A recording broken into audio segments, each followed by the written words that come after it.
Good evening, everyone. Welcome to the December 10th, 2019 meeting of Mayor and Council for the City of Villa Rica. I'll call this meeting to order, my last official meeting at 6 p.m. We'll have our invocation by Councilmember Danny Carter, followed by the Pledge of Allegiance. Please stand. Maybe bow our heads, please.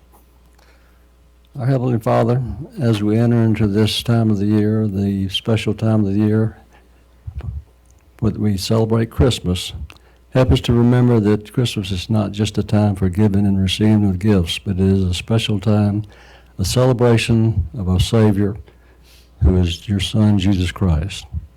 And we ask you to bless our nation and also protect our nation from the ravages that are going on now around the country.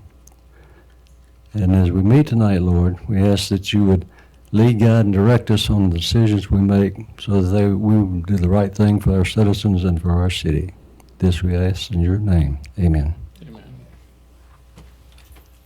I pledge allegiance to the flag of the United States of America and to the republic for which it stands, one nation, under God, indivisible, with liberty and justice for all. Thank you. You may be seated. Okay, we have three ceremonial presentations tonight, and I will go down front and do the first two.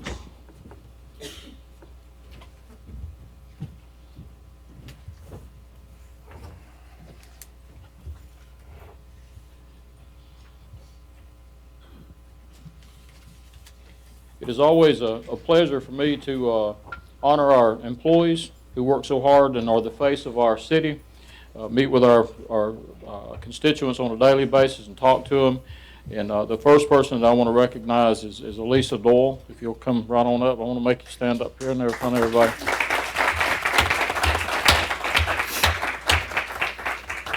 Most of you know Elisa by, when you go in City Hall, she's the smiling face that you always see in front of Tom's office. But I want to tell you on behalf of the elected officials, the council, and myself, that she's also the glue that keeps us together. And when we have a question about anything about the meeting or just anything in general, she's always there to answer questions. And I know in the last 3 years you have been invaluable to me, and I appreciate that. So Elisa's been with us 5 years.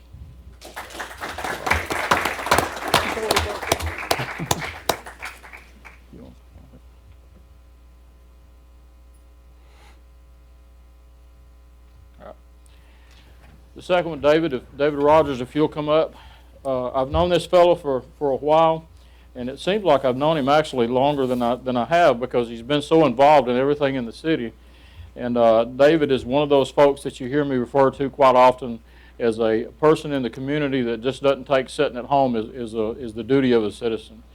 He's on 3 boards now, 3 boards, and would probably serve on 3 more if we could find the time in his day to do that. But David, you are an asset to this city, and as a friend, and also as a person that looks up to you on all our boards. You do a great job. You put a lot of work into it. This guy does. He goes places. He researches all the items that we have going on, and I know that you are going to be an asset to our Planning and Zoning Commission.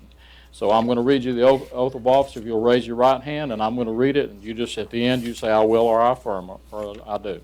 Okay. I, David Rogers, do solemnly affirm that I will faithfully perform the duties of an appointed member of the Planning and Zoning Commission. I am not the holder of any unaccounted for public money due this state or any political subdivision or authority thereof. I am not the holder of any office of trust under the government of the United States, any other state, or any foreign state which I, by the laws of the state of Georgia, am prohibited from holding. I am otherwise qualified to hold said office according to the Constitution and laws of the state of Georgia. I will perform the duties of my office in the best interest of the city of Villa Rica to the best of my ability, without fear, favor, affection, reward, or expectation thereof.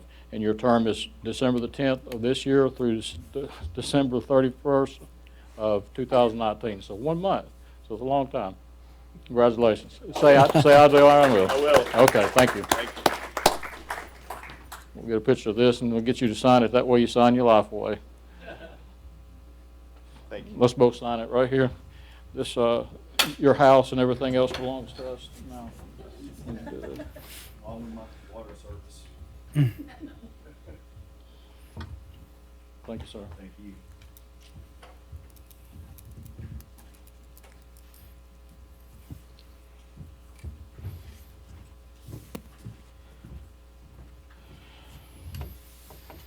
Everything tonight is a last for me, so this will be a last also. And we had our employee luncheon last week, and I lost it about halfway through. So y'all just keep smiling and give me encouragement, and I'll try to make it through this. But Ken Denny called me yesterday, I believe it was, and asked me for an advance copy of my farewell speech. And usually, if y'all know me, I do like to write speeches. I love agendas. I love things printed. I love order. And so you would think that a person that's like that would have a long speech prepared. And I did start one, and it just never seemed right. It didn't seem like me. And so I started thinking about all the things, and I'm going to take you on a little journey. My journey as a public servant, and I don't call myself an elected official or a politician. I call myself a public servant. And so 40 years ago, I started a journey in Cobb County. And a man named Jim Miller saw fit to find a person that had washed out of college because I threw my arm out. And back then, what was known as Tommy John surgery was not something that was available readily to athletes. And so I came home disgruntled, mad at the world, mad at God, and just didn't know what I was going to do with my life. And a man named Jim Miller, who was the recreation director, saw fit to take me under his wing, and for the better part of 7 years was my mentor in life. And moved a young person up, and eventually I moved up to the assistant director of Parks and Recreation in Cobb County. At that time, and as far as I know to date, the youngest assistant director in Cobb County's history. I was 22 years old. So from 22 years old, for the next 17 years, I worked with Cobb County Parks and Recreation, and loved my job. And I got to do, Jim Miller said, if you can't pitch, why don't you be around kids that pitch? Why don't you teach them life skills? Why don't you take them under your wing? And so I paid that back.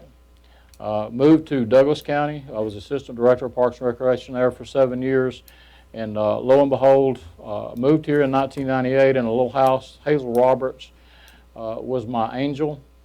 And so I bought the house that I'm still in now. And in 2001, I became the director of Parks and Recreation. It's the best job I've ever had. I love the city. I love the people. I love the kids. And I'm seeing the kids now that were kids when I was in the recreation department, and even grandchildren. And that's fulfilling. And that's part of being a public servant. In 2016, I was asked by some folks to run for mayor. And I honestly, 5 years ago, that was the furthest thing from my mind. When I left the city, I was never going to be back in government again. I was going to go into the private industry, and that was the end of it. And I was very successful in the private industry in the 2.5 years that I was there. But I made the decision in 2016 to run for mayor of Villa Rica because I saw a need, and that public servant heart came out. And so I came, and I had a great committee, and some of my committee members are here tonight. Clint Chance was my commission chairman. He is a commissioner now. But Clint Chance was my campaign chairman. John Hanneback was on my committee. Kimberly Stovall was on my committee. Twyla Fristad, Mike McPherson. Clint, did I leave anybody off? Alan Martinez was my finance manager. And we put together a committee, and we had fun. And John tells me to this day that we had fun. But thanks to the citizens of the city, I was elected mayor, and I have served 3.5 years and enjoyed every minute of it. Well, maybe not every minute of it. I didn't look at you, but anyway. So I've enjoyed my time as your mayor. So that's me. Talking about numbers and things like that is a part of what we did. But it wasn't me. And for me to sit up here, or any elected official to sit up here and tell you that they did things on their own would be a lie. And I'm not about that. This was a team effort from my committee to the citizens of this city, to the staff, who I would put up against any staff in this state of Georgia, to our city manager, who's also our staff, to our attorney. And these folks that are sitting around me now, and folks that were here before them. We are all a team, and we all pulled this train in the right direction. The train that I took on was not the train that I leave behind, and I'm firmly convinced that I left it better than I found it. And really in life, in any job that you ever have, or any situation you're ever in, if you can say that you left it better than you found it, then really that's the measure of whether you're a failure or a success. So thank you all for being here for me, for believing in me, and for giving me a chance. Thank you.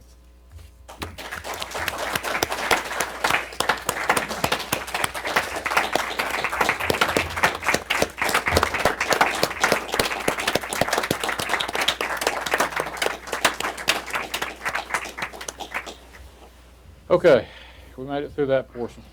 Miss Shirley's up next. Sir? Miss Shirley's up next.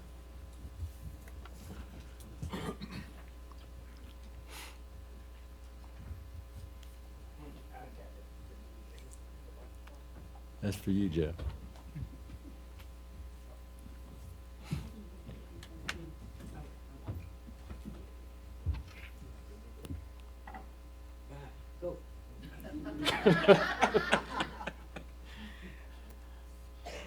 On behalf of the city of Billerica, your 3.5 years as mayor has been good to work with. I've enjoyed working with you, and I know that you have other plans, that God is gonna be in it. Absolutely. And that you will succeed in whatever you undertake to do.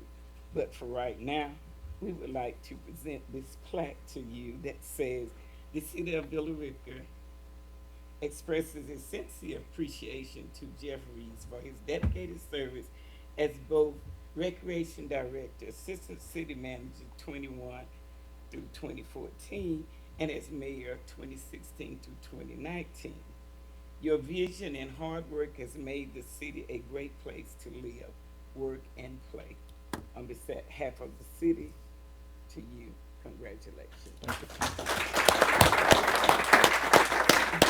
Get up here.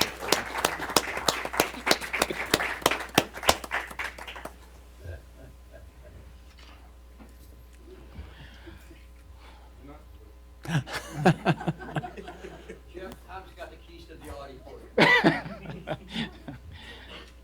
All right, Mayor. So I've wondered, as I've thought about how you revealed yourself and Billerica to me, how you're gonna be remembered. So I've heard stories of the recreation director mayor. I've heard stories of the get it done mayor. You're probably gonna be known as the water and sewer rate increase mayor. You know, I take some blame for that. But I'm a CPA and a former finance director, and what I know to be true is you're the guy that has fixed our finances. And I know that one of your favorite things here has been Sarah's dashboards. And she put together a special dashboard for you from the time that you arrived until now, Oh, wow. that she has had framed for you. So this is November of 16 to today. And I just want to read a couple of numbers on here to demonstrate the improvement in our finances during the mayor's tenure. So the one that he probably most enjoys is the self-insurance fund, where we've saved some significant money. But the one I really wanted to focus on is the improvement in our cash position from 16 until now. So our total cash in all funds back in November 16 was about $8 million. 5 of that was in the general fund. Our general fund has only improved about $1 million, which is still significant considering that we changed fiscal years, but our total cash is up to $15 million. And that's happened during your tenure, Mayor. So I hope that when people remember you, that they remember all those things, but this is what I'm gonna remember, is that you fixed our finances. We did. Thank you. Well,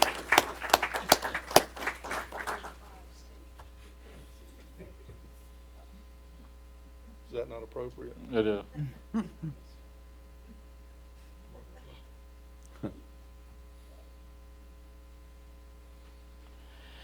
Well, thank you, Tom. I appreciate those kind words, but like I said a while ago, it's not just me. The biggest impact was to you, the citizens, and you believed in me and this council and this city manager, and I know it was tough, especially on the seniors, and I heard that, and we all heard that. The proof has been that we have turned the budget around, but I'm going to leave something for these guys to remember. I may have done the heavy lifting and helped with that, but now it's time to start fixing it. We know what's wrong, but now we've got to fix it. To know what's wrong is one thing, but to know what's wrong and not fix it is criminal, in my opinion. So now that we've said that we're going to do this, we did that. We're on financial health by 2020. We did that. The next step, you guys are going to carry that ball, and you're going to fix those problems. And I'm going to be somewhere out here sitting in this audience and watch, and I'll be your biggest cheerleaders, or perhaps your biggest critics. So, thank you.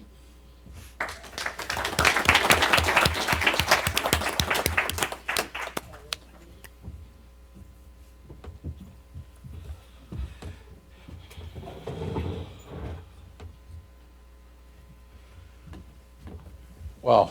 Okay. Well, thank you all for that and for the applause. It really means a lot to me. Okay, we will move on to adoption of the agenda.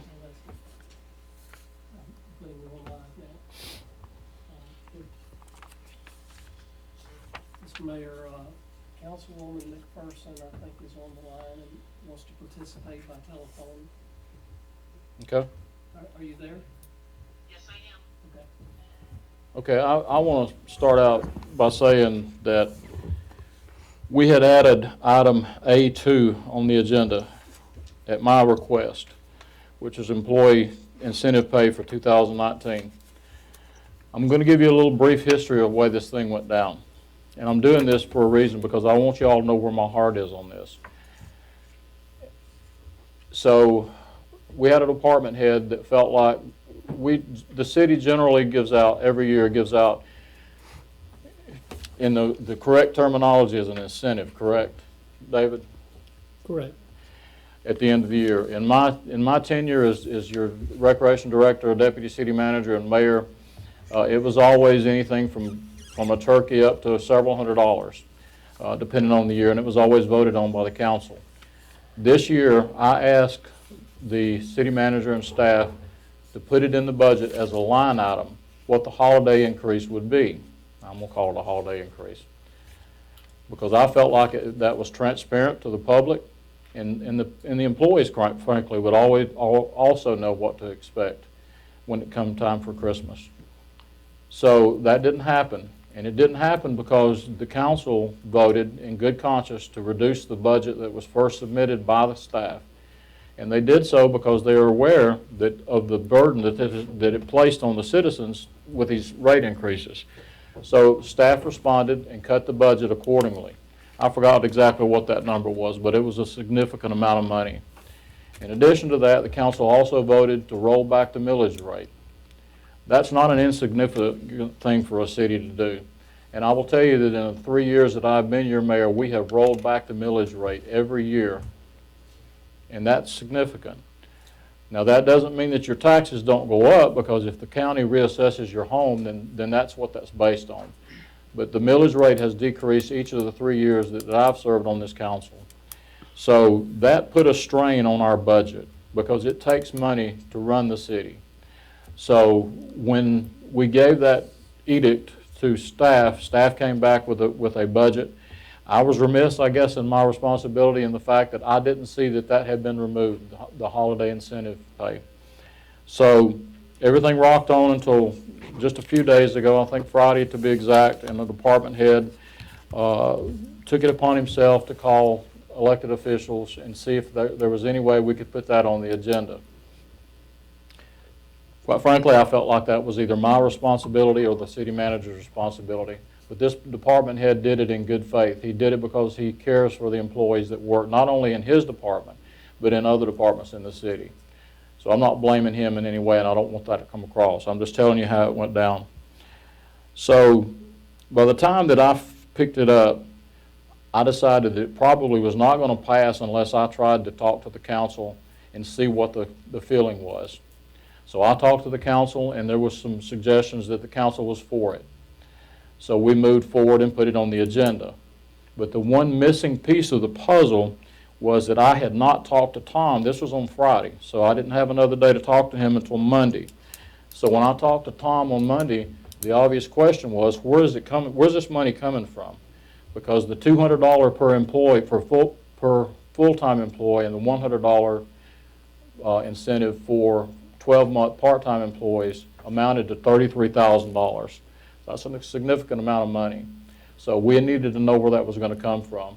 Some of the council said, I'm okay with it as long as it don't come from this fund, that fund. So I had to work all that out, and that's just the duty of being a mayor. I don't vote, as you know. By our charter, I don't vote, but don't believe I don't stay busy. I stayed busy talking to council and getting a feel for how they felt, and I tried to be the liaison between the staff and the council at all times. And so there were a lot of midnight conversations that were going on, I'm sure some of the council, it's the mayor again, but I was always trying to work it out and make the city come across as looking like we knew what we were doing. It is a hard job to try to keep peace among everybody. I'll just say it that way. It's very hard to do that. There should never be a situation where there's a wedge driven between elected officials and staff, ever. Because without the other can't work effectively. So I hope moving forward that's the next mayor who is in the room, Gil's in the room, I hope he feels the same way, because you can't do it by yourself, and I'll promise you that you can't do the work of 165 employees out there in the field.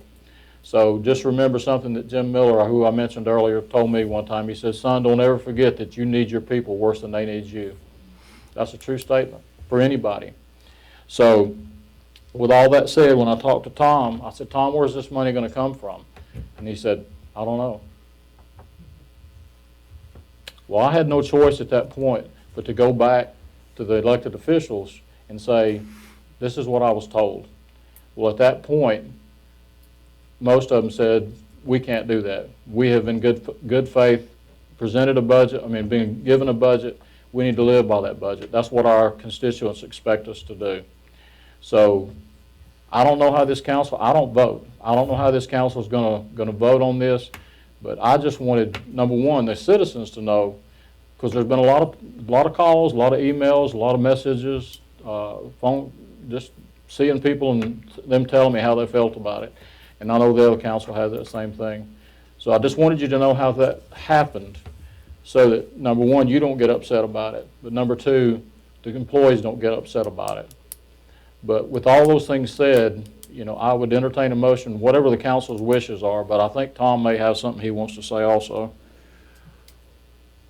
Right, if you remember when we were putting the budget together, we had several compensation issues that we presented, and my priority was the continuation of the pay scale implementation, which council approved.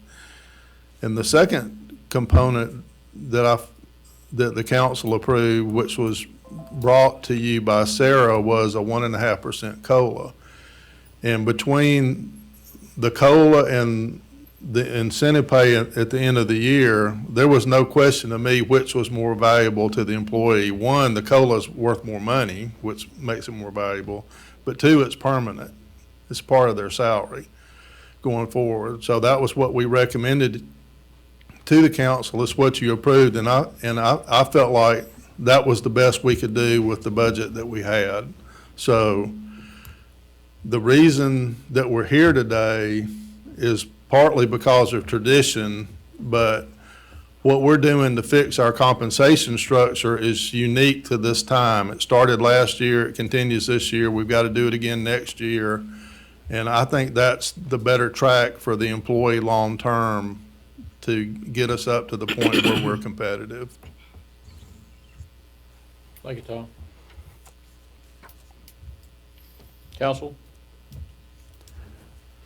Okay, I do believe that the pay parity was a lot more important, and the COLA was more significant than what we would be offering as what we used to call a Christmas bonus when I first came on the council. So I would move that we would delete item A2 off of the agenda. Can I say something before we make this? Okay, have a motion, a second. Discussion?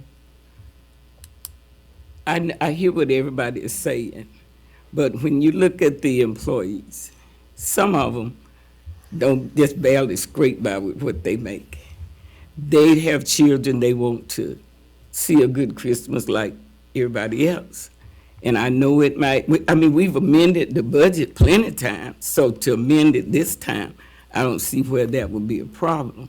But I know we've done this and we've done that, but I still think that when they get out there in this cold weather, digging in these ditches for these people, the police are out there in the cold weather, you know, they're doing things to help us.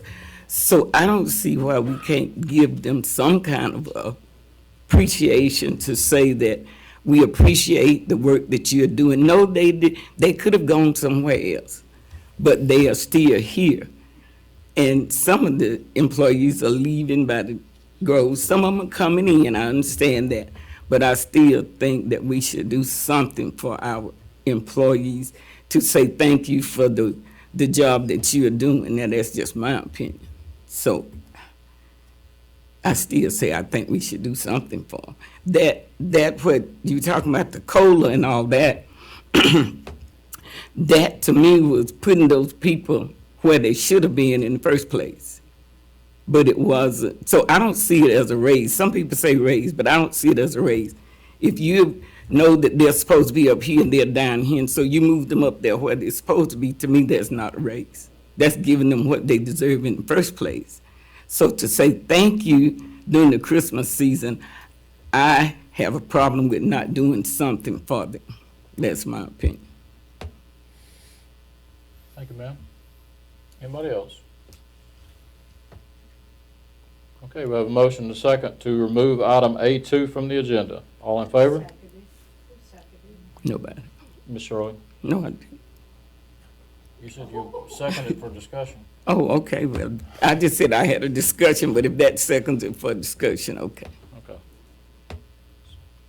Go ahead, you can put it on there. All in favor of removing it from the agenda, raise your hand. 2, 3. How was Leslie's vote? Councilwoman McPherson, are you hearing all this? Yes, I vote aye in favor. Thank you. What was that? Was that an She voted affirmative? That was a aye. yes. Yes. All right, so we have 4, all opposed? 4-1. Thank you.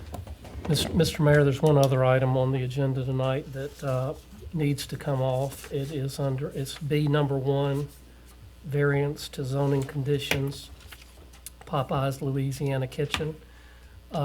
Based on discussion between me and the staff today, we have determined that that matter needs to go to the Planning Commission before it comes to the council for a vote. So I'm recommending as your council that it be taken off the agenda for tonight. What'd you say, B1? Part B1, yes. Okay.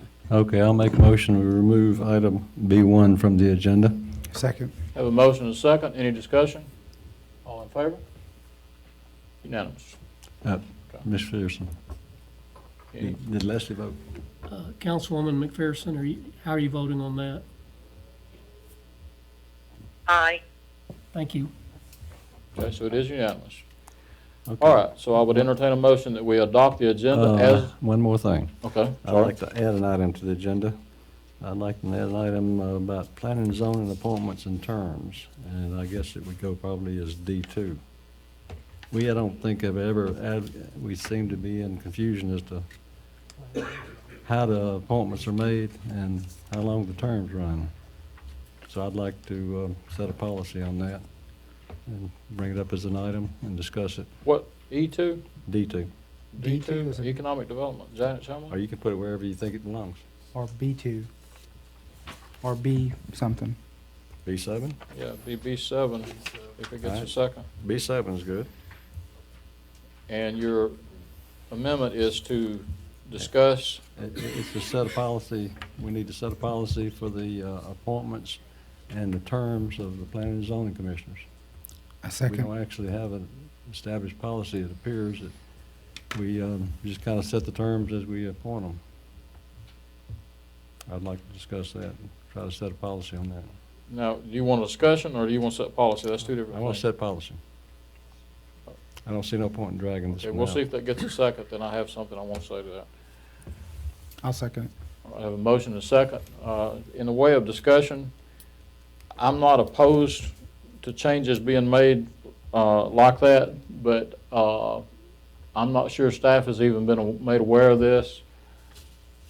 Ron, were y'all even aware of this? David, have you had a chance to? No, I'm not aware of what the, And the reason I asked for a Topic is- distinction between set policy and discussion, if you're setting policy, I'm not sure, David may feel comfortable giving an opinion on it at the moment, but I know David good enough to know typically he likes to look at it first, so. Okay, let me amend my, amend it to a discussion. That way we can set the policy in the January meeting. That way we can discuss it I tonight. think that would be more appropriate. Okay. Will you amend your second? Yes. Okay, so, yeah, I would say that it's always my recommendation that if we're going to vote on something, that we have it in writing. Okay. great. Okay, we have a motion to amend the agenda for discussion for appointment in terms of planning and zoning members. Any other changes? If not, I will entertain a motion to approve the agenda as amended. So moved. Sir? Oh, I didn't vote, but yes, I'm sorry. Did everybody vote on that? Not yet? Not yet. We're about On to. that one motion. To add. To change it from, Oh, we need, okay, that's right. We do. You're right. Thank you. Thank you. So we have a motion and a second to amend the, do we need to amend it for B7, or can't we just do that as a whole agenda? because we were discussing how to put it on, so Okay. I just amended my I think it- termination of it. All in favor? Yeah. Leslie, how do you vote on that? Aye, and I'm also going to exit the meeting at this time. It will be difficult for me to remain on, and it will be a major headache for Mr. Mecklin to have to keep interacting with me. Well, it's not, but thank you. Okay. Okay. Any other changes? Okay, I would entertain a motion that we adopt the agenda as amended. So moved. Second. Have a motion and a second. All in favor? It is unanimous. Thank you. That was painful. Very much so. Okay, tab A, governing body. Item number 1 is, I'm sorry, You must I say skipped the public whole comment. section. Our first order of business after the adoption of the agenda is public comment. Anyone wishing to give public comment, please do so at this time. State your name and address for the record, and please limit your remarks to 3 minutes.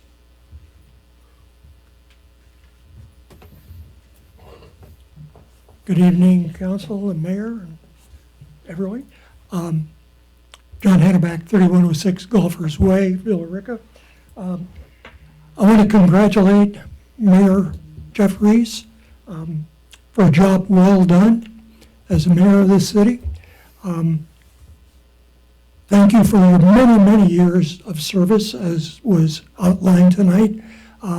But especially thank you for the last 3.5 years serving as our mayor. Very much appreciated. Now, from a game that we used to play when I was little, go fish. Now, the rest of this is a little awkward, based on what you've done. I wanted to comment on the incentive pay, and I was going to ask the council to vote against this increase. Not because it wasn't deserved or whatever, but it's the way it was presented. Now, until tonight, the only thing I had to go by was the proposal as was presented in the packet that went to council. And that really bothered me because it said that this money was going to come from, at least in part, water, sewer, and sanitation funds. That, to me, is outrageous. to even consider that is outrageous. So that was going to be my focus tonight. So I'm glad to see that you've removed this. Again, not because employees are not deserving of something, but whatever it is, incentive to me is not a year-end bonus. Incentive is what you do to an employee or a prospective employee to attract them to come on board. You give them an incentive. A $200, $100 part-time, for part-time, full-time, is not an incentive. It's a bonus. Call it what it is. We used to call it a Christmas bonus. That may not be appropriate now. Call it an appreciation bonus, whatever, but call it what it is. And do not take these funds from water, sewer, and sanitation. I just got a mailing this week announcing my third year of a rate increase. That's fine. I support the rate increases. We need it. We need to fix what has been neglected for the last however many years. And that I can support, I can approve. But to take that money that we have raised over this period of time for a bonus, to me, is inappropriate, and I was really upset about that. Our employees, this council has done a great job in the last 1-2 years in bringing salaries up to be competitive with our surrounding communities and competitive communities. That is as it should be, and I hope that we will continue to do that.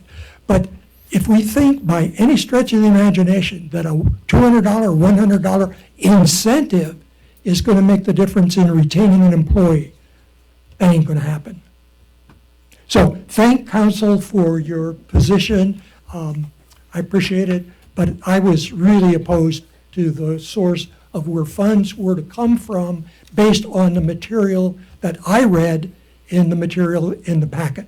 So thank you for that. Mayor, congratulations. Go forth, man. Thank you. Thank you, sir.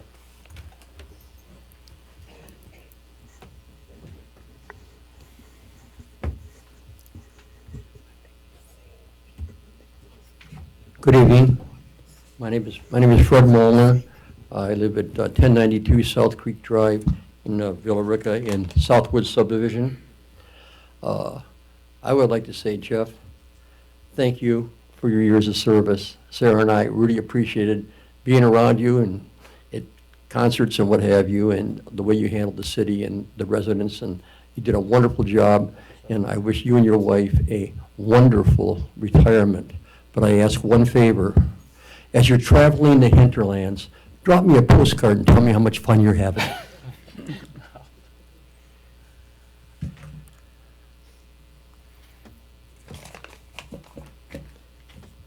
I live in Southwoods.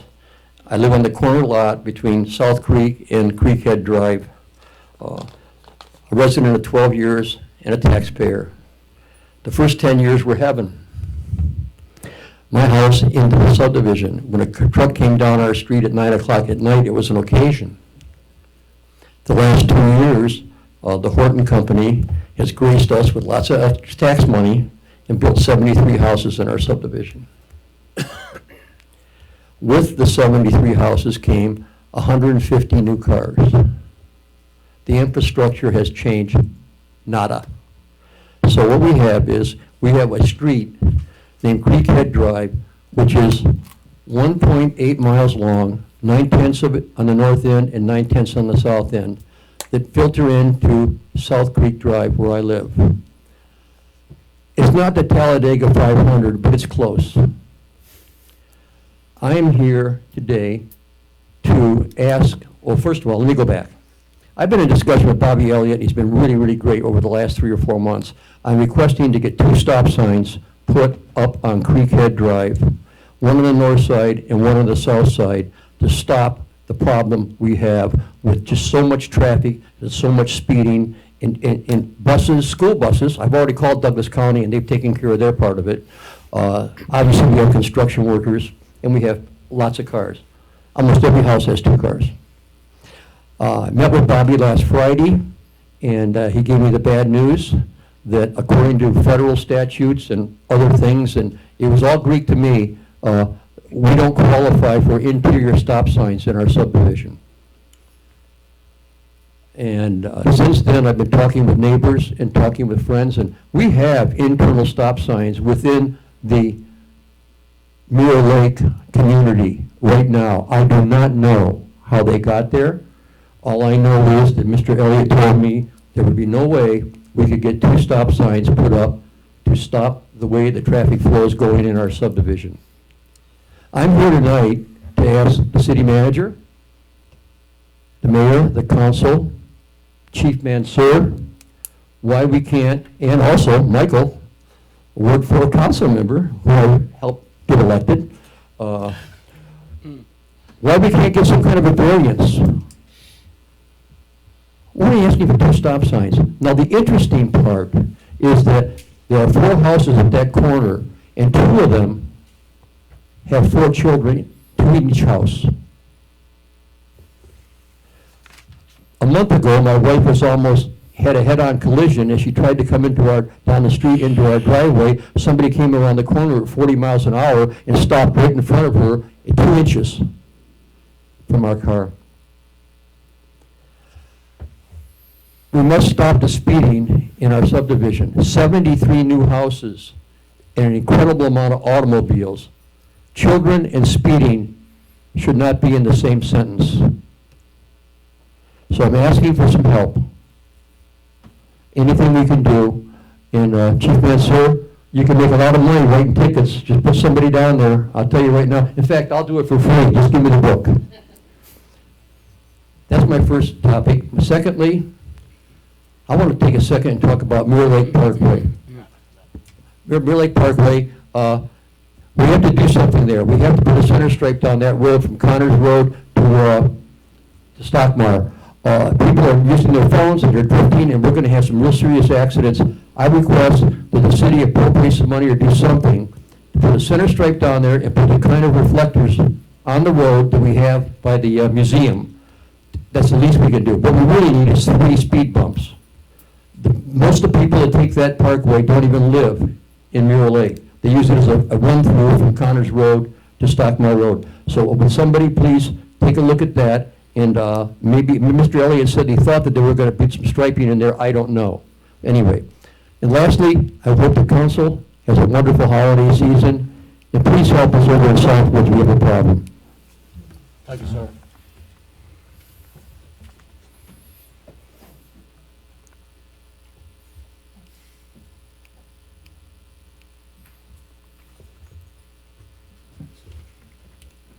Good evening. My name is Hal Paysant. I live at 1032 Overlook Drive in Villa Rica in the Mirror Lake subdivision. I've been here in this community since 2006.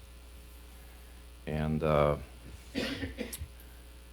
as I've been told, the Overlook area is at the end of the water transmission lines, at the very end.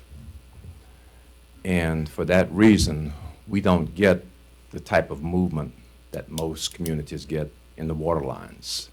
You know, it kind of ends at us. And I stopped drinking the Mirror Lake water back in 2007. I still don't drink it because I see what it does as it sits in my toilets, and I don't want to ingest that. And so, having seen all the information about the age of our infrastructure, our water treatment facilities, and the whole water plant and all, I'm quite willing to bear the increases that have been proposed to upgrade our water systems. I don't know what the timeline is for us doing that, but whatever it is, I hope that we we plan to correct that. Anyhow, secondly, the information that I received regarding the incentive pay plans, when it indicated, and my knowledge is secondhand, indicated that these funds were going to come from the water treatment sanitation budget, it was perplexing.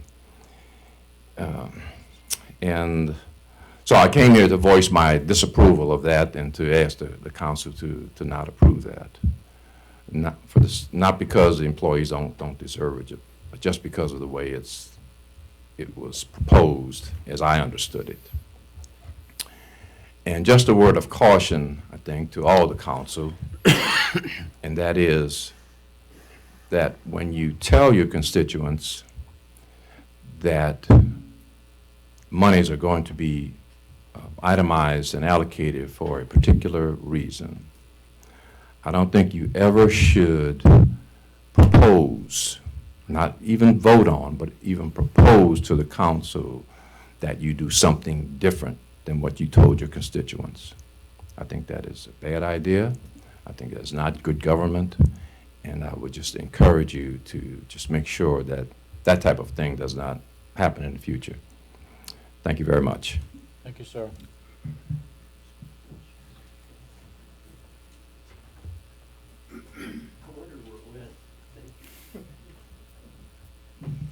Good evening. My name is Mia Feliciano. I'm Stephen. We live across the street from John Hannibal, 2006 Golfers Way. I was retired federal employee. My husband's still a federal employee, and there's avenues when you don't know where to pull money from. There's free technical assistance from federal agencies on how to set up even the employee bonuses at the end of the year. There's technical assistance with pay raises that's free. You don't have to pay a contract. I've been at several of your meetings and I've seen the lady come up as like a consultant to help change around adjusting employees' cost of living, salaries. There's free U.S. Department of Labor. I was the assistant district director. I wasn't even asked for the position, and they promoted me to the position. But there's avenues where they'll come out for free and help you and show you how to do that. But with the feds, they plan the Christmas bonuses before the fiscal year starts. It's a section set apart for just Christmas bonuses. Now, the infrastructure, we know that there's houses going up, people constantly asking for permits to build. We have had a construction company since 2004 from Ohio, and we transferred over to Georgia. And as a engineer, 20th engineer and federal, both of us prior service military engineers, that infrastructure for the sewer, it has to be done. It's not like something that needs to go on the back burner. There's too many new building permits asked and builders coming in. So I know that we get flooded all the time. Every time you turn around, the weather is going all over the place. So that has to be done. But I really think it's an insult to wait to the last minute to try to pull money out of nowhere. For $100 is an insult, $200 is definitely an insult, because after taxes, that is not any money. Cost of living to just eat in Publix, just to eat in Publix, is cost more than that. I have a food pantry, so I feed people. We feed people all the time. Mm-hmm. We constantly getting families. We feed the backpack. We're doing this out of our own pockets.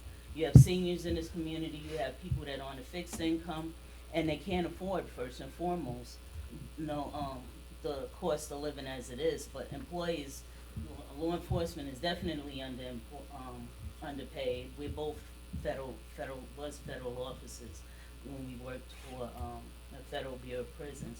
And federal officers is underpaid. I know police department is definitely underpaid. I worked as a private also, for private prisons, and we know that it's not even putting a dent. $100 and $200 is not putting a dent in anything, but it should be allocated at the beginning of the year, not just, let's just give them some money and like give them some change, like that's gonna do something.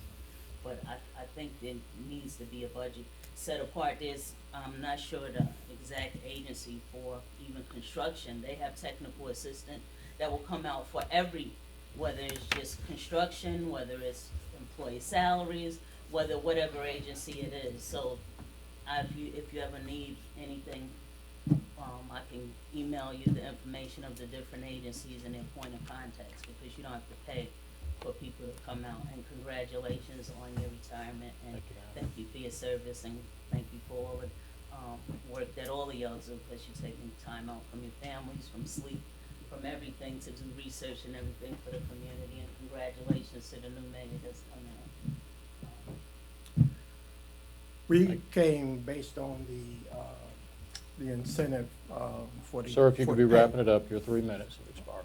Oh, okay. So basically, all your employees need a raise. They need to be brought up to the level. But that should be included in the first of the year of the budget. So look at that versus as trying to come at the end to give bonuses and everything else. Thank you. Thank you. Anybody else? Okay, this will conclude or close the public comments portion of the meeting, and we'll move into council updates. And I just want to make a few comments. And Tom, you keep me honest here, and David, but I just want folks to understand why Tom put it in the agenda like he did with the water sewer fund and the sanitation fund. We have different budget line items. Those two budgets, the water sewer fund and the sanitation fund, are enterprise funds. So the money the employees, the trucks, the gas, everything that comes out of those two departments comes out of an enterprise fund. It doesn't come out of the general fund. So when Tom put that on the agenda, that's where he should have put it, because it doesn't mean that we're taking money from projects. I asked that question myself, and there was never his intent to take money out of any of the projects for water and sewer. That would have been ludicrous. In Tom's defense, and he can defend himself, but in his defense, he has come to this council for 3 years and told us what our priorities need to be. We know what they are. And I'm going to also say this on behalf of Sarah and the finance department and Pete and everybody else that has to do with this city. The folks here are very capable and qualified to make decisions how budget items are to be allocated. And when he said that it needs to come from the enterprise fund, that's where it had to come from, period. We couldn't take money out of the general fund to pay for incentives in the enterprise fund. We couldn't take money from the enterprise fund to pay for incentives in the general fund. That's accounting. That's state accounting law. But thank you for your offer. But I can assure you that I have the utmost confidence in our staff to make decisions where that money is supposed to come from. And it was never intended. I don't think that there's a bone in his body that would say we need to take money from the projects that we have coming up to pay for employee incentives. That would never come out of his mouth. And if it did, I think this whole council would jump higher than this roof. Secondly, I said in my presentation that this should be a line item in the budget. And that's exactly what I think should happen. If we're going to do a holiday incentive or whatever you want to call it, and there is a legal way to call it that. You can't call it a holiday bonus. You can't call it a Christmas bonus, as I understand. Is that correct, David? I've never heard that, but That's what I've been told. Okay, I know I had heard it from somewhere. Use the word bonus in the municipality. I implore this council, if it's going to be in the budget, if we're going to do this next year for the employees, if y'all are going to do it, put it in the budget as a line item. And the public needs to come to those budget meetings. One person, 2 people in this room came to those budget presentations. And we had several months of budget presentations. Every department came and presented to the council. 2 people in this room attended those meetings. 2 people. So if you want to know what the budget process and how it works, please come to those meetings, because I've learned for 40 years how they work. Please come to those meetings. They're open to the public. And I hope next year, this is another thing that I want to say to our incoming mayor and to our city manager and this council. Have the meetings in this room so that they can be televised. because everybody can't make it to a 2 o'clock meeting or a 1 o'clock meeting during the day because they have other lives. But put them in this room. We have the technology to tape them. Everybody should plug in to what's going on in this city. Everything just don't happen by chance. 7% of the voters in Carroll County voted in the last election. 7%. 7 people out of 100 made the decision who the next mayor of this city was going to be. Now, the 7% that voted for Gil McDougal. I endorse Gil McDougal.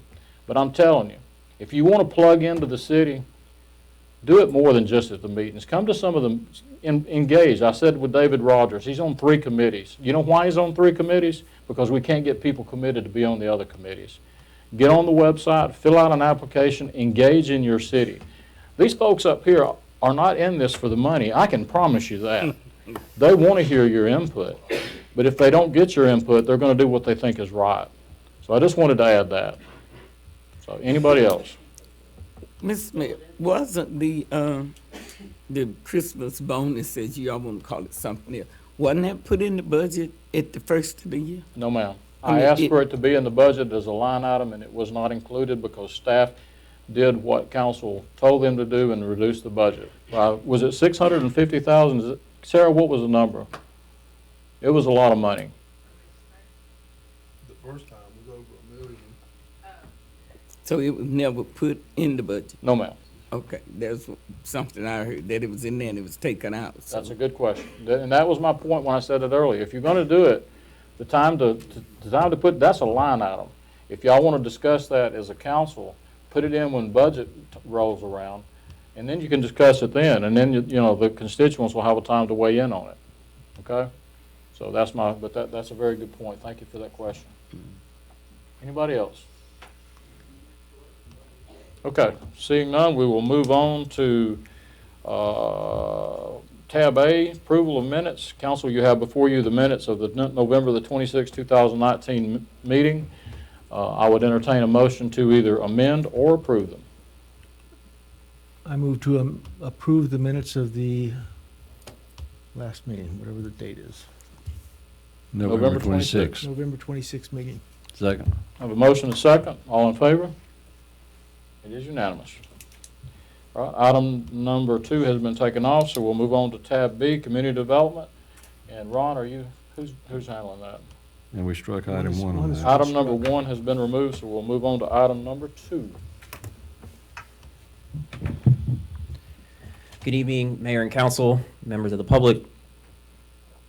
Application CU-03-19 is for a conditional use permit renewal for an existing house of worship at 101 3 West Parkway, parcel number V0701000142.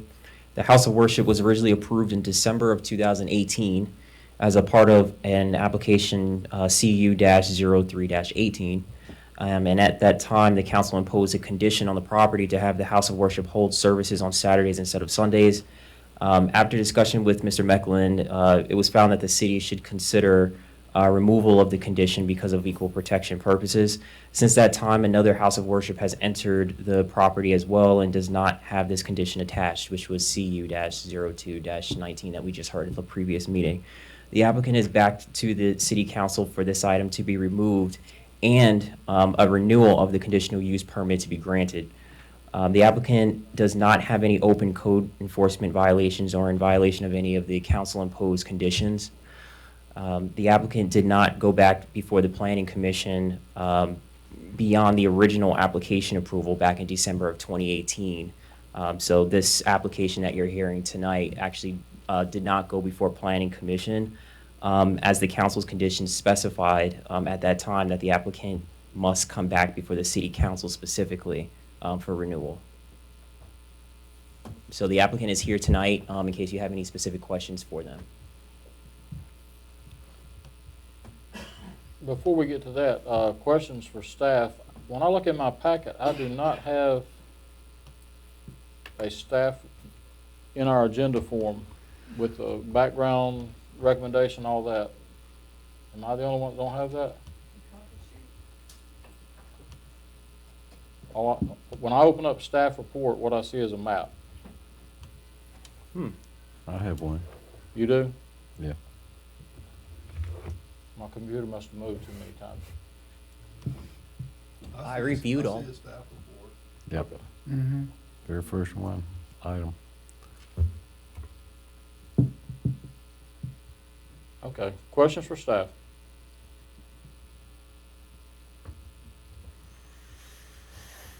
David, is this the issue that you have weighed in on?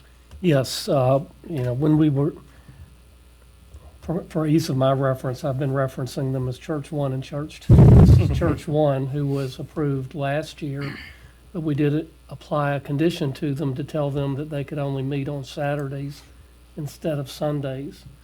I rendered an opinion to you at the last meeting with regard to Church 2 that we should not impose any such conditions because I believe that it violates federal law to do so.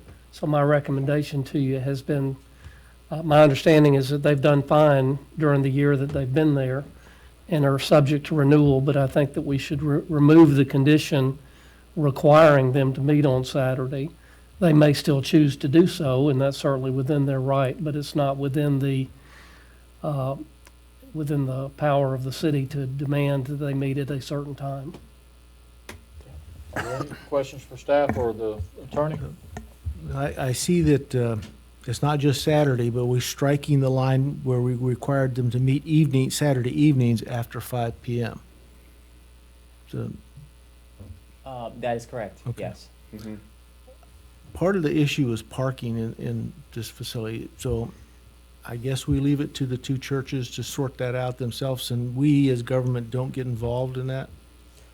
That's correct. That's something that their landlord and them will have to work out as far as parking on site.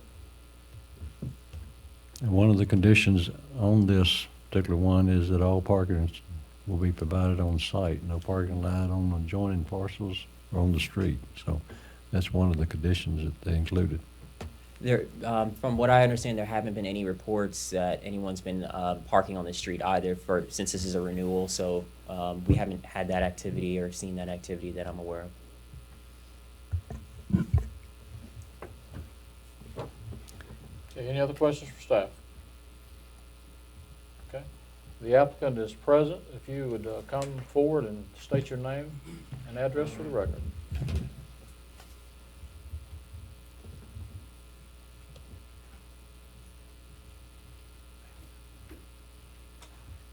My physical address or the address of the church? Your residential address. Rodney Johnson, 9693 Spyglass Drive, Mirror Lake, Villa Rica. Been here since 2000. Questions for the applicant? Thank you, sir. All right. David, we need to have a public hearing Yes. on this.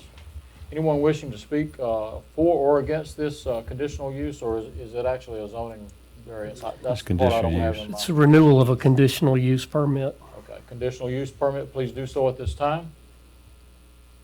Okay, seeing none, we'll revert back to the council.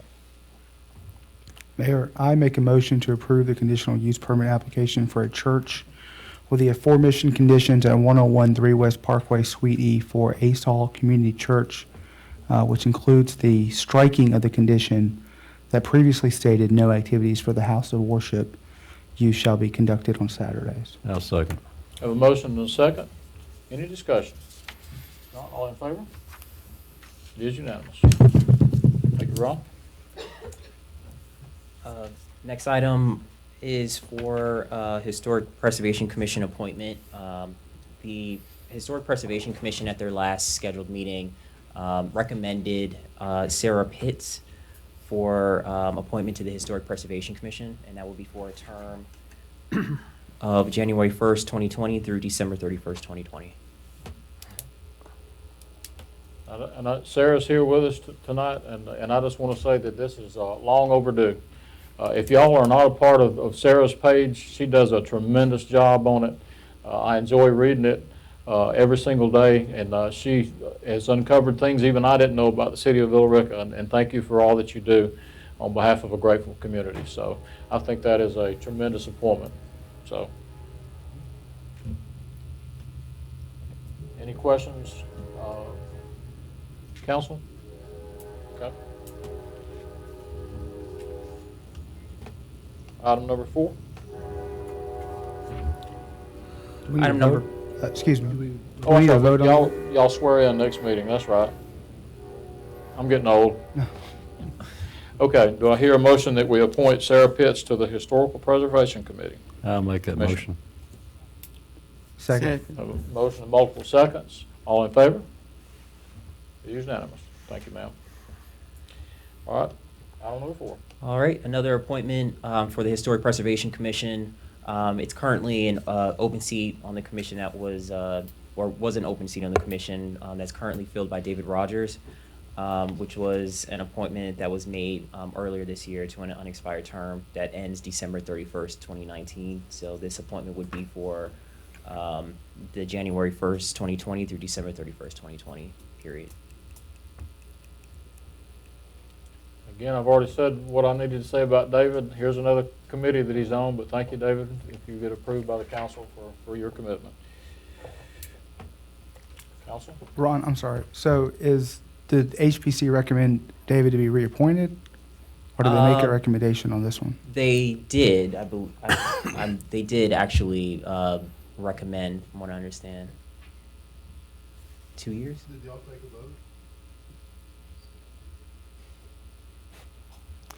vote? We can still appoint him.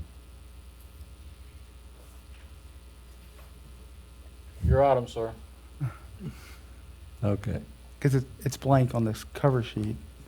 And you said it was to fill his term, but, Oh, I see what you're saying, on the bottom for the motion. right. Because it's currently Yeah, being David Rogers. filled by David, but they actually did make a recommendation, so his name actually should be in the blank. Okay. I make a motion to reappoint David Rogers to fill the term, to continue on the term, or on the HPC for the term of January 1st, 2020 to December 31st, 2020. Second. Have a motion and a second. Any discussion? Not all in favor? It is unanimous. Thank you, David. Item number 5.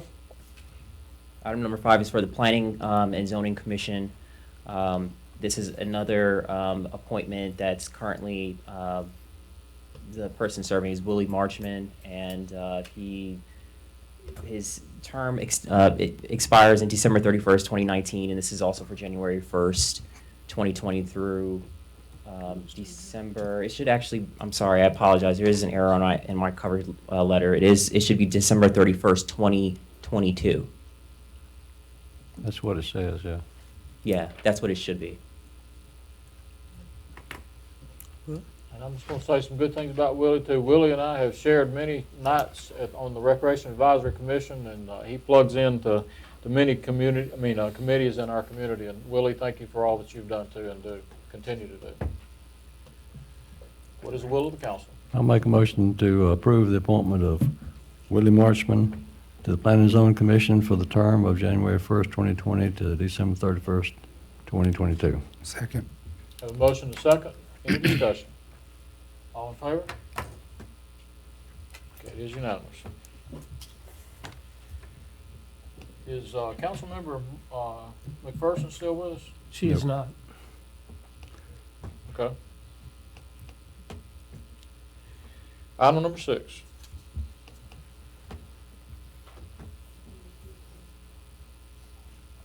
Who's doing item number 6? Chris? That's just on there for information that y'all have. I think we're doing it mostly individually now, so.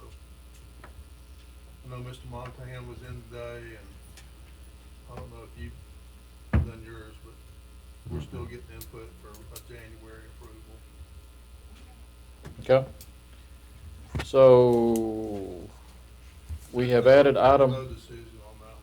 Gotcha. So item number 7 was added, and that's appointments in terms of P&Z discussion, and Councilmember Carter, you would ask for that. Yes, I asked for that because there seemed to be some confusion on the planning and zoning appointments. So I would propose at the next meeting that we set a policy whereby each ward representative, there are 5 on the council, shall appoint one person to the Planning and Zoning Commission, and that their term should coincide with the term of the council member that's doing the appointing.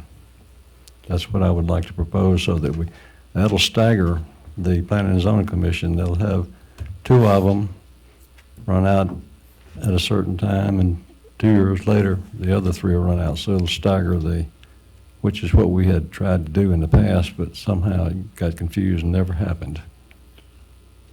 So that's what I would be proposing at the next meeting. And Mayor, I would just add that prior to my appointment of Mr. Rogers to the Planning and Zoning Commission, I inquired on staff on what exactly that process is, and I was given a copy of minutes from February 2017 in which this was outlined, essentially how Mr. Carter has laid it out.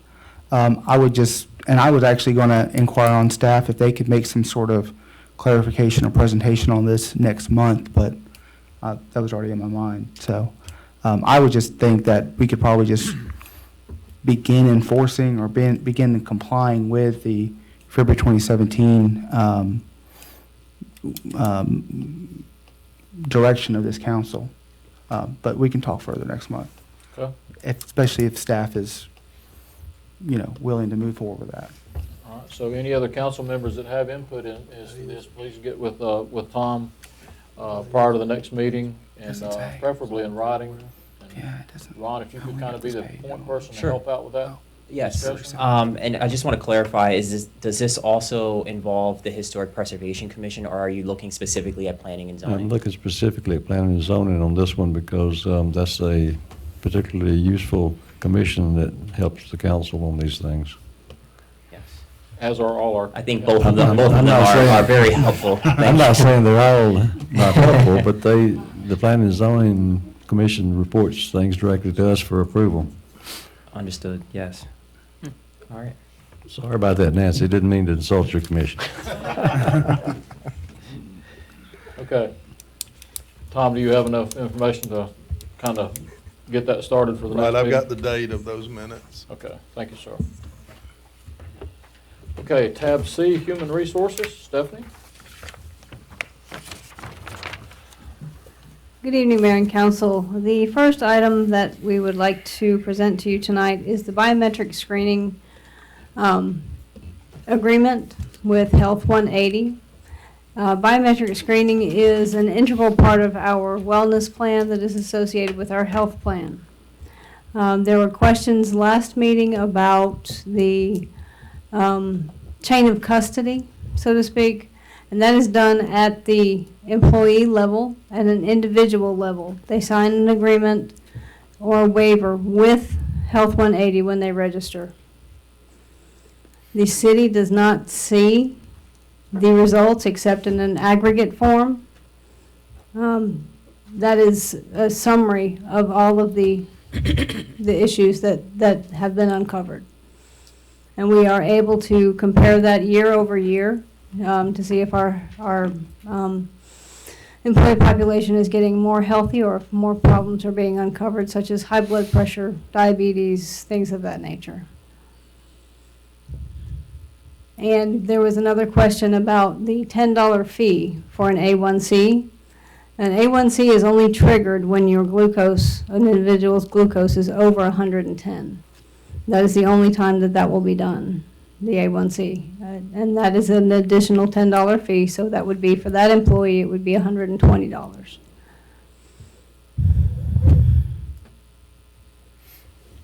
Questions? No, I think my questions from earlier were answered. Okay. Me as well, Stephanie. So, because one of the points here was that in the agreement it lists, specifically outlines HIPAA compliance and so forth. So I appreciate you sending the agreement for us to take a look at. You're welcome. And so it's my understanding that only Health 180 officials, AIMM officials, and I guess LabCorp would have any kind of access to any kind of medical histories or health information. That is absolutely correct. And the employee will get their results by a secure email that they have to log in to Health 180's system to view their results. Okay. Other council questions? What is your desire? I'll make a motion to allow the city manager to sign the service agreement with Health 180 for the 2020 biometric screening for the amount not to exceed $16,500. Yes. Second. Have a motion and a second. Any discussion? Not, all in favor? It is unanimous. Item number 2. Item number 2 is the performance management system through NeoGov. I've requested additional information from NeoGov and sent it to you. You have a summary of what the performance management system does and the things that we can do in a much better manner than we are doing now, because right now we are doing employee evaluations, but they are very paper intensive and it is not an efficient use of our time, so to speak. So this will allow us to do it electronically, track them electronically, track both positive and negative comments electronically, send reminders to the employer, the managers when they're due, if they're overdue, and keep moving that process along. Okay. Was this a budgeted item? It was. Thank you, ma'am. Questions from council? New question. You sat down with all the department heads and ran them through this, and you have consensus with the department heads as to this is what they'd like to see? We did present it at the meetings that we have on Monday mornings several months ago. So, yes, we did. We had demos that everybody was invited to as well. And Stephanie, again, thank you for supplementing the information with the order form and the agreements. I think that has satisfied my concern, so. Okay. Would that be a motion you were sort of making now? No, I was just making a comment, but I'll make a motion as well. Make a motion to approve, oh, thank you, my machine's actually acting slow. Make a motion, excuse me, to allow the city manager to sign the purchase agreement with NeoGov for the electronic performance management system in amount not to exceed $11,595. Second. Have a motion and a second. Any discussion? Not all in favor? It is unanimous. Thank you, ma'am. Item number 3 is the learning management system, also by NeoGov. This is a electronic training system. We can use their content that they deliver, which right now they have 1,590 different courses out there. They add them in bulk, so that's why you see different dates, bulk dates. You have 400 that were added in October, 300 that were added in August, things of that nature. That's why the duplicate dates you see. Okay. They update it all the time. Like I said, right now they have 1,590 courses out there that we're allowed to take. We can also create our own courses if we see fit, if theirs don't meet our needs. And they also have a staff that can help us create courses as well. And I see this is also a budgeted item, so I'll make a motion to allow the city manager to sign the purchase agreement with the NeoGov for the learning management system in the amount not to exceed $13,288. Second. Motion and second. In the way of discussion, this was a budgeted item. I see that on there just for the public to know. And I just want to say that having been a part of this system, you're exactly right. There are so many things now that our employees need to be trained in. I think this is a move in the right direction, keeping up with that so that we can have a well-trained and cross-trained workforce. So, any other comments? Not, all in favor? It is unanimous. Thank you, ma'am. Thank you. Tab D.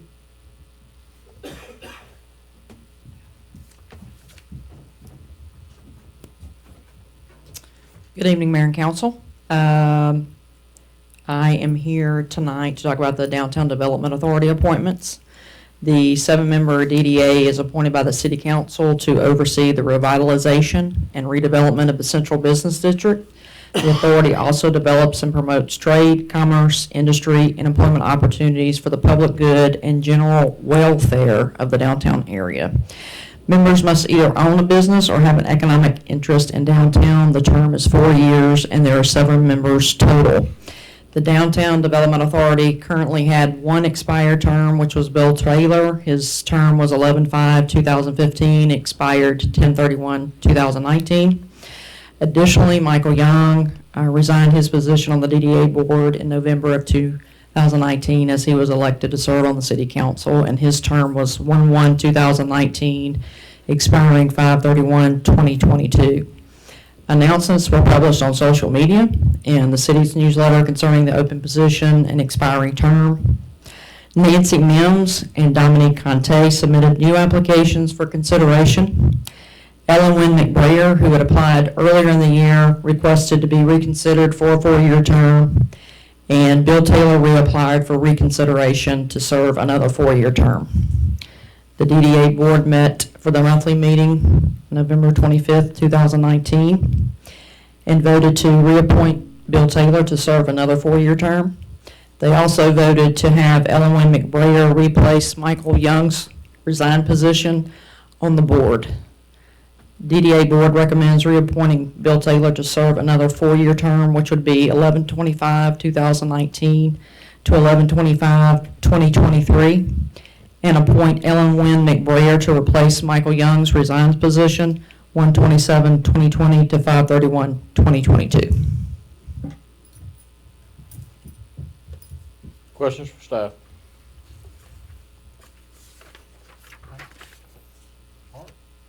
Okay. I'll make a motion that we approve the DDA board recommendation to reappoint Bill Taylor to serve another 4-year term, 11/25/2019 to 11/25/2023, and appoint Ellen Wynn McBrayer to replace Michael Young's resigned position, whose term is 1/27/2020 to 5/31/2022. Yes, sir. I'll second that and also add that since I'm on DDA, I did not vote on this at the lower level, but I'm voting in at this level. But the reason the DDA board made this recommendation, the principal reason was the distinction between with Ellen and Bill, both in their economic interest in downtown. It's more direct than the other applicants. And we thought that was significant. Thank you, sir. We hear a motion. I did. Oh, you did do a motion, that's right. You want a I motion, seconded second? it and I Any- did discuss. Any further discussion? All in favor? Unanimous. Thank you. Thank you, Janet. Great job on the Christmas parade and tree lighting. Great job. Tabib? Good evening, Mayor and Council. The first item here is the approval for the emergency purchase of replacement pump for a failed unit at our Bivens Road transfer station. We recently had the number 2 pump fail out there, which was identified in the most recent PM program with GWI that was going to be replaced in the future, and that future is now. So our recommendation is to approve the emergency replacement for the failed 46 horsepower pump with a new, more efficient 35 horsepower pump. Dean, this is a budgeted item, correct? Yes. Yes, it was Yeah. in our maintenance repair line, yes. I make a motion to approve the emergency purchase of a replacement pump at the Bevins Road Transfer Pump Station from Goforth Williamson, Inc. for the amount of $13,410. Second. Have a motion and a second. Any discussion? Not all in favor? It is unanimous. The second item, since we're in the pump buying mood, to approve the budgeted line item for a replacement pump for a failing unit, again, one that was identified and budgeted for the Ashbury lift station. Again, in that PM program it was identified as one that needed replaced, and that station, through all the changes that could possibly come throughout the city, isn't going anywhere and it's going to stay, so we're going to go ahead and get that one replaced. So we make a recommendation to approve the replacement of the failed 47 horsepower pump with a more efficient 42 horsepower pump.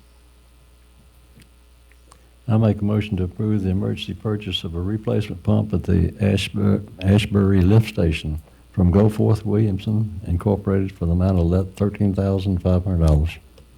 Second. Have a motion and a second. Any discussion? All in favor? It is unanimous. Thank you, Dean. Tab F, Information Technology. Jim over our head Chambers.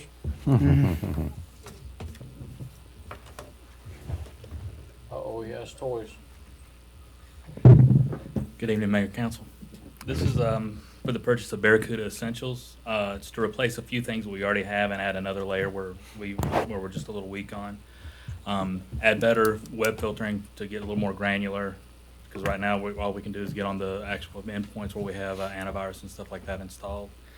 Our spam filter is not that great. This will give us enhanced there, encryption, also a more granular level to block stuff, another layer. And also, as some people like, I know Mr. Hannebeck, Mr. Young have seen, we had some serious issues with our spam filtering before. This is a much better solution. I just love reading your agenda items because I don't understand what they mean. Cool words, all put together in a sentence, nice. Adjectives and nouns and everything. Granular is like detail. Sarah helps me out. Questions for staff? I want to see this. I, from a couple of years ago, I couldn't find the minutes for that meeting. I remember Barracuda server coming back up like 2 years ago. There are backup solution as well. Okay.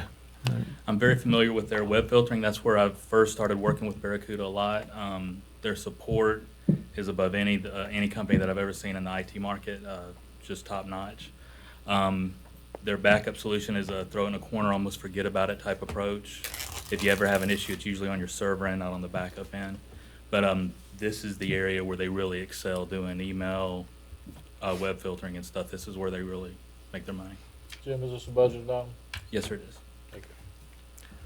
I make a motion to approve the purchase of Barracuda Essentials through CPAC in the amount of not to exceed $9,168. Second. Motion and a second. Tom, did you have something? Jim, would you, without mentioning the company, tell them a little bit about our conversation today and what's possible? Conversation today? The one with the breach. Again, this adds another layer for like email, stuff like that. Without mentioning any names, it just gives us another layer to be more secure. Tell them what failure means. It's, Like our friends in Carrollton. it's expensive. It's expensive, and it's very time consuming. If we were to go down and lose every server, all of our workstations, we could bring in outside help. I wouldn't want to put a price tag on it just offhand, but we would be dead in the water for 2 weeks at least. Wow. I could have our servers up in a few days, but every machine we got would have to be wiped. So it's no joke, and this is another layer, but there is no magic wand. If there was a magic wand or a magic pill, our federal government would be buying it. Everybody out there would be buying it. They'd be bigger than Amazon and Microsoft combined. But there is no magic pill. If somebody wants it bad enough, you just try and make yourself stronger to make them go to the next person. Like a lock on a door. Yep. Further discussion? How about some motions on this side? I did make a motion. Yeah. Yeah, There's you already a did. It's just I motion. haven't done it very often, so that's usually. The motion's been made and been seconded. Oh, it has? Oh, that's right, we were in discussion. I'm sorry. Y'all apologize. I'll apologize. You to retired y'all just for in my time. failure to keep up. All in favor? It is unanimous. Thank you, Jim. Tab G, Sarah? Good evening. First, we need to do some budget amendments for the fiscal year that just ended, well, 2 months ago ended, for fiscal year 2019. So we're working on getting that year wrapped up for the audit that will be happening in January. So I've gone through and found some of the items that are over budget that we need to address. The good thing is I'm looking at 12 months and I know where to adjust these with.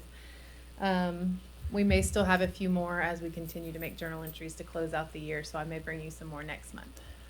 But at this time, we do have a few for the general fund. The first item is in regards to our fire agreement with Douglas County.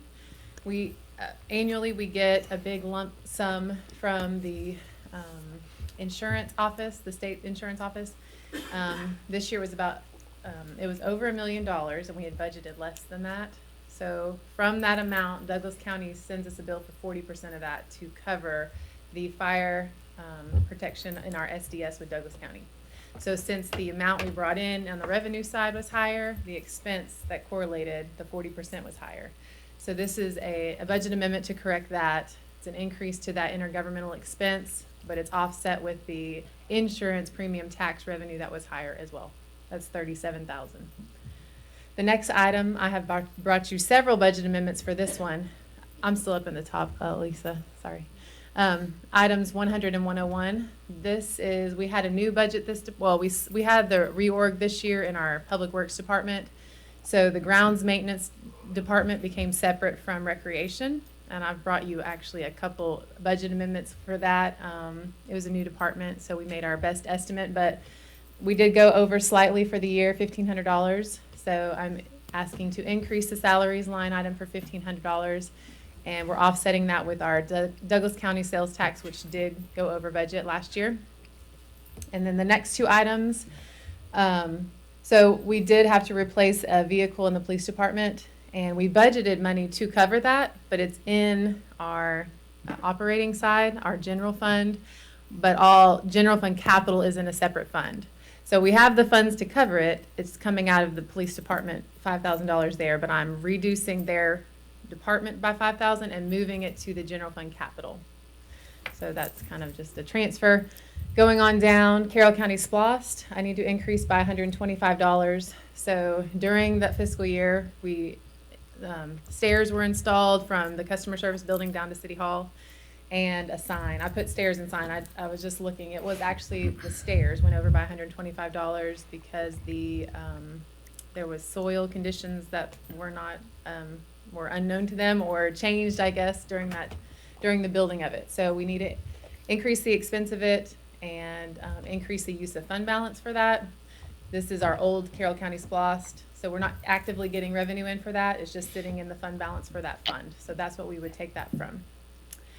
The next items, 106 and 107, is the other part of that police vehicle purchase I was telling you about, transferring it to that general fund capital fund, $5,000 there. And lastly is water sewer fund. So we have our electricity for our water, our wastewater plants went over by $31,000.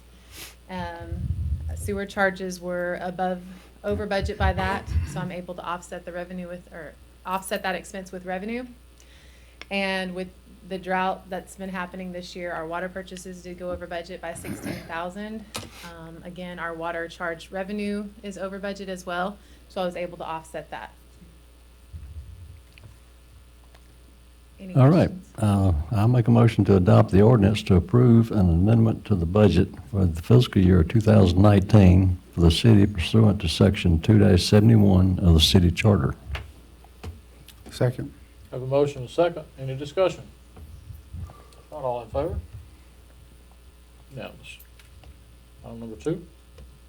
All right, this is an amendment for the 2020 budget. This is the street lighting item that our city engineer has brought to you the last couple meetings. $80,403 for the upfront payment on those Acorn lights with Georgia Power. So I'm increasing the street lighting budget, and I'm using fund balance here. So in the year that we have just finished, 2019, general fund is adding at least $500,000 to the fund balance. So at this point, we're still early in our current fiscal year for me to come in and say, well, I have $80,000 ready to go. So I'm going to say use the fund balance here, and hopefully we'll have another place to Hopefully we'll make it up along the way. Correct. Hopefully. I make a motion to adopt the ordinance to approve an amendment to the budget for fiscal year 2020 for the city pursuant to Section 2-71 of the city charter. Second. Have a motion and a second. Any discussion? All in favor? Did you vote yes, Councilman? Okay. It is unanimous. Item number 3. All right. Lastly is for our assistant city clerk position. This was a new position in the budget for this year. It's a part-time position to be assisting Elisa. Now, during the budget discussions, there was some discussion about whether this position could be an intern or not. So what we said, okay, well, we'll make it a $10 position. Hopefully we can find an intern to do this. But after more thought and talking about succession planning, we think we need to bring in a more qualified person than an intern, so that person can begin learning this position and begin working with Elisa with meetings and minutes and all that she does. So what we're asking is to increase the pay grade for this, again, from a $10 position to a proposed pay grade 108. The minimum of that pay grade is $15.98. This would put this position at the other pay grade level as our other administrative assistants within the city. If you scroll back up, the difference in this would be $4,500 for the whole year, but since we've gone 2.5 months without hiring anybody, we do have some savings there. So the total cost there would be $2,500 for this upgrade to this pay grade. I have seen that I have about $8,000 in savings due to our what we budgeted for paying property tax, or excuse me, the tax commissioners to collect our property taxes. We have paid those bills now, and we have about $8,000 in savings there. So that's what I would, if this were approved and I bring you a budget amendment, that's where I would say that would come from, is from savings. Is that what you call your operating budget? Yes. So we're taking savings from one personnel account and applying it to a second personnel account. It's not necessarily personnel. In the finance department budget, I have a line item for tax commissioner. We pay the Carroll County Tax Commissioner and Douglas County Tax Commissioner for the collection of our property taxes. We budgeted $58,000, but after the bills have come in, it's just under $50,000, so I have $8,000 there to spare. Sarah, my recollection was that the reason there was a talk about making this like intern position or something of that nature was because the job description for the position was very project oriented and it was very temporary, it appeared to be. With this proposed upgrade to the 108 and this notion of succession planning and so forth, will we have an amended assistant city clerk position that reflects that, more of a long-term position versus this one-off kind of project Yes. items that we saw? Oh, correct. Initially, we're trying to go paperless. That's something that was also cut from the budget, was going paperless this year. So this position was going to start taking the files, sorting through them, and scanning them. That was initial talks, because that's a big project that Elisa is going to have to take on. But yes, we will update the job description to be more forward-thinking. Is that something that maybe we can hold off on this until next month, until we have an updated job description on it? I'm going to say no. Elisa's shaking her head no. No, okay. Well, I'm inclined to vote in favor, but I would like to see that job description Okay. more updated and to reflect a position that's not just something that an intern can do, scanning and filing and stuff like that in over a summer internship. Okay. Thank you. Sarah, this was not a budgeted item, correct? Correct. The upgrade is not. The original was. The position Right. is. $10 an hour part. Right. The original was, but it was cut. No, it was just, we cut it from, what, 13 or something to $10 an hour in the budget process. Gotcha. So you're needing about $2,500 for this item. One more question for you, Sarah. It's titled as an assistant city clerk. However, the pay grade is to be matched to other administrative assistants. So it seems like there's a distinguishment there between an administrative assistant and an assistant city clerk. Yes. There are multiple jobs within pay grades, so I was just noting that it would be in the same level, same pay grade as the other administrative assistants in the city. So it's not supposed to be an administrative assistant to the city clerk, but an assistant city clerk, which is Correct. possibly a distinction and a difference, but it appears it might be different to me. Is that correct? It'll be a different job, Okay. but right now we have it in the same proposing it in the same job pay grade. Okay, thank you. So we making an amendment to the budget, the say. Is that, yes. Okay. All right. Any other questions? Crickets. Does that mean that the budget, the approved budget would increase by $2,500 or?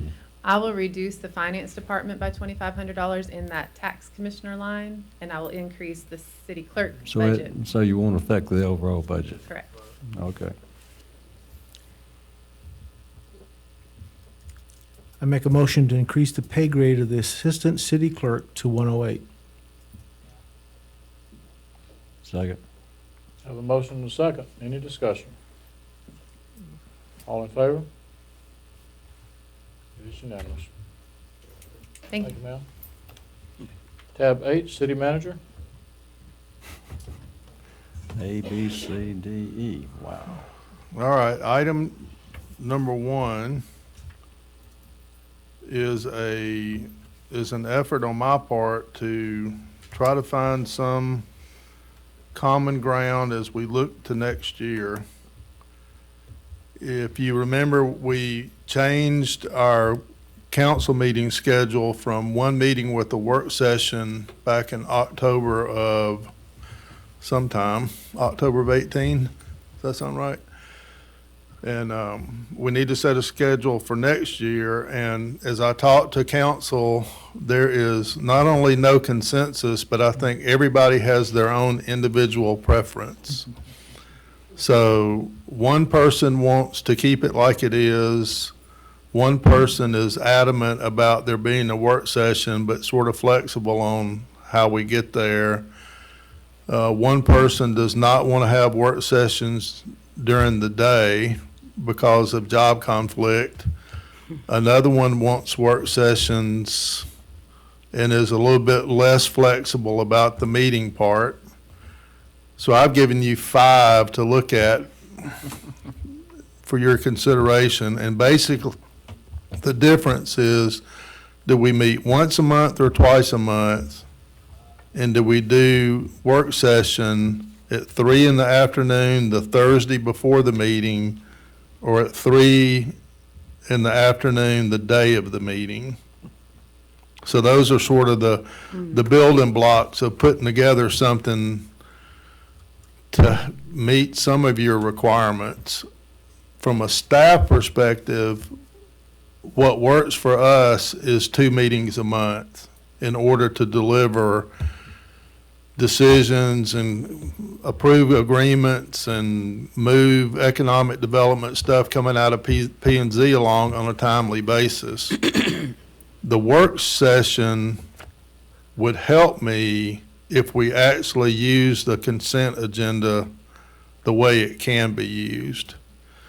If we don't use the consent agenda, then instead I think we're all going to go insane if we have to talk about everything twice. So that is a concern among some of you too. And I can't dictate that part. So we can set the schedule, but we can't dictate our behavior and how we're going to take advantage of it. But anyway, there's your option. What you want to do with this, I'm really interested to see, because I have no idea what y'all are fixing to do. Well, the first thing I'd like to see us do is move the first meeting up a week from January the 14th up to January the 7th, so we can get an earlier start when we come back, and settle up on all this other stuff that's going to fall into place on how we're going to handle it. So if we talked about that. If we move the January meeting to the 7th, then we don't have an agenda, because the agenda date would be December the 26th, and none of us are going to be here. So effectively, we wouldn't meet until the second meeting of January.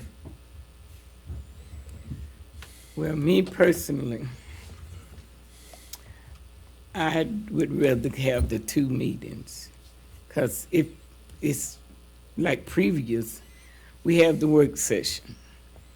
We argue, we talk about for about 3 hours. Then we do a consent agenda. Then we get here Tuesday night, and we gonna argue again about the consent agenda, and we gonna have another 3-hour meeting. So I don't want the first meeting. I want 2, like we're doing now. That's my preference. Because we gonna argue the same thing when we do it on Tuesday that we argued on Thursday. So what's the point in having it? Then you're gonna get a consent agenda.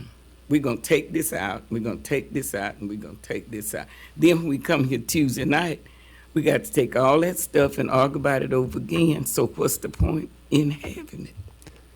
That's the way I see it. Okay, my memory serves me on the last time we did the work session before we switched over to the 2-meeting deal per month. Then we had a work session and we ended up with 17 items on the consent agenda, and there were 17 items that we did not. Nobody asked for any of them to be pulled out. And if you don't ask for one to be taken out of the consent agenda, it gets all approved at one time on one vote. So that's the way it was working at the end when we had the work session going. Yeah, and then the regular meeting was so we would eliminate some of that we discussed and hashed out Thursday. Then we're gonna hash it out again on Tuesday, so what's the point in having the Well, we didn't work hash session? out any of the consent agenda stuff. Yes, we did Yeah, we now. did. Yes, we did now. You can't say Only if they that. pulled it out of the consent If they agenda. put it out, if they put it in the consent agenda, we still hashed it out Tuesday night now. Tom, would you expand on that comment about if the first meeting was on January 7th, the agenda would be due the 26th, and nobody's going to be around, right? So we couldn't put out Yeah, an we could. abbreviated agenda on the 22nd? We could do an agenda since nothing's gonna be on it. I mean, nobody's gonna be here. Well, we I've know already there's going to looked be a at swearing-in the ceremony. But wait a minute. Nobody's we gonna gonna be- You could, to the you first could just Tuesday. change that one deadline for agenda items to be into the 22nd. Right, especially considering there is no second meeting this month. Right. Yeah, Could that not happen? we've killed the second meeting for this month. So are we going? I didn't look, what day is the 22nd? Well, I just pulled the I just number said the out. 22nd 22nd to is indicate on before Christmas. I mean, rather than, but nobody wants to work on the 26th, obviously, so, I mean, if you made it, Yeah, if we move it back to the 19th, that'd be the Thursday before Christmas. yeah. Okay. Point so- being, just before Christmas. And we have no second meeting this month, Nobody's so gonna be there's a here little that bit of time between now and then to put something together.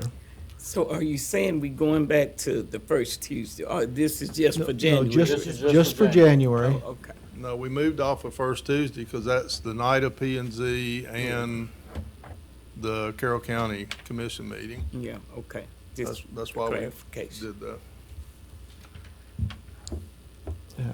So we really have two issues going on here. If y'all want to move the meeting from when Tom has, I think all your schedules have the same January meeting, so the first motion would be to move it to the 7th. Is that what I'm hearing the council say? That was what I was gonna propose. I would make a motion to move the January 14th, 2020 meeting to January 7th, 2020. Cancel the January 14th meeting, leave the January 28th meeting on the schedule, and table the rest of the scheduled meetings until the January 7th meeting. And I'll second that. I think that's a good decision because our new mayor needs to be the one to weigh in on this, not me, because I'm not gonna be here. So we can't take questions right now, I'm sorry. That conflicts with planning and zoning. Yeah. Mm-hmm. I thought that's what we was getting away from, conflicting with planning and zoning. All right, y'all come up with a date.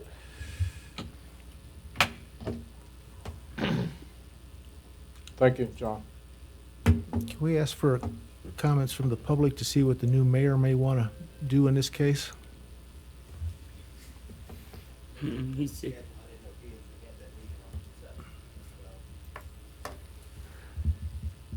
Well, we definitely don't want a conflict. Say something, somebody come up with a date, 8, 6.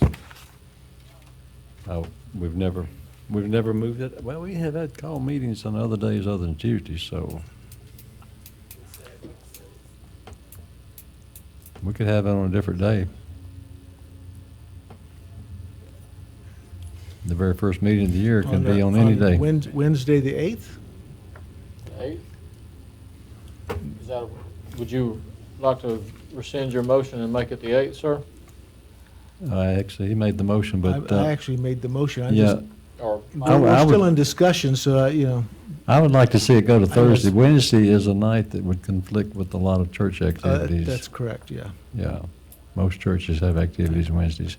So I would propose a Thursday Thursday, the 9th. on the first meeting.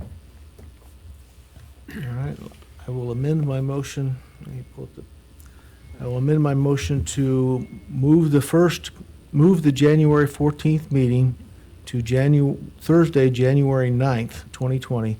Cancel the January 14th meeting and leave the January 28th meeting on the schedule. And then table the rest of the schedule until the January 9th meeting. Do we settle up? I'll second that. We have a motion second, any discussion, What's Tom? gonna happen on January the 9th? We have our. We'll swear in a new mayor and our new city council members and. Somebody's gonna put together another schedule Well, by the 19th of December? I think we will consider the schedules that you currently have proposed. No, I think what the motion was is to change the January meeting to the 9th, That's and the then only at meeting. that meeting, discuss the schedule, either A, B, C, D, or E, as you've presented for the rest of this year. Is that the way you? That's I don't right. think anybody's, Bring this back again? yes, Okay. because Yeah. then you got the new mayor setting, and he should have input in it. As well as the Ward 4 councilman, Yes. councilwoman. Okay, we have a motion second. Any further discussion? All in favor? It is unanimous. Thank you, Tom. Item 2. All right, item number 2, assuming I find it here, is a recommendation to engage a company to help us with right-of-way acquisition, easement acquisition.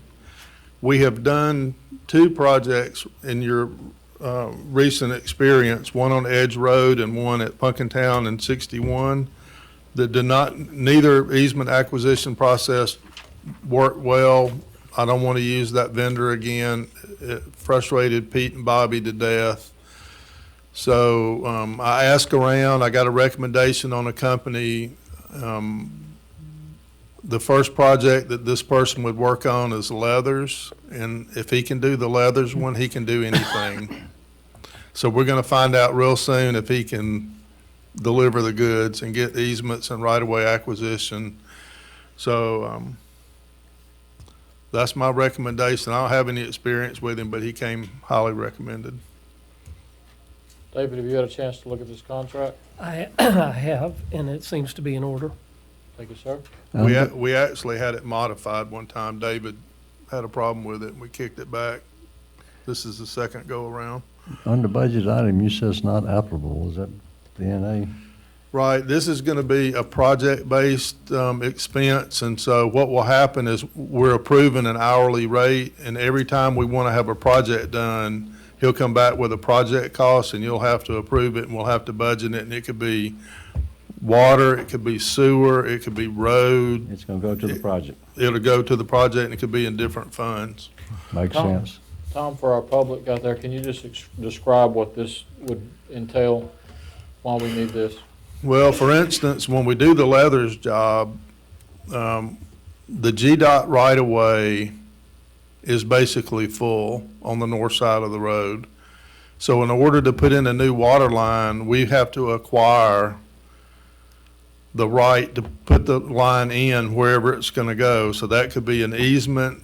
It can involve construction easement, temporary easement, permanent easements. It could involve the purchase of right-of-way.